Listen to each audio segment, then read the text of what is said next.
Ayan mga guys, ito ang trabaho ng content creator.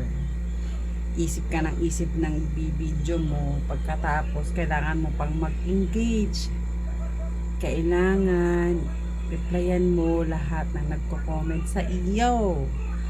At pagkatapos ay iyong bibisitahin din ang kanilang mga bahay-bahay. At alangan namang ikaw lang ang pupuntahan, kailangan mo rin pumunta sa mga bahay-bahay nila mga mahal. Iisa-isahin talaga ninyo.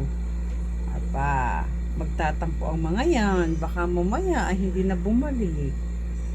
At doon naman sa mga hindi ko pa na pupuntahan, mga mahal, huwag kayong magsasawa magpaparamdam.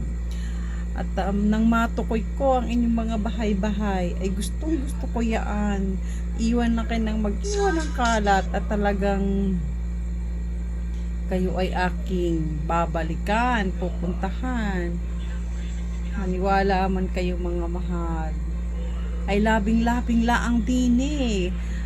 Basta't pag sinabing mahal-mahalan, labing-labing, mag-iwan ng kalat. Payakap ay alam na, unawa na dapat ng mga content creator. Tiga. Ayun laang naman ang ating buhay. Yun laang mga mahal. Isang magandang gabi sa inyo.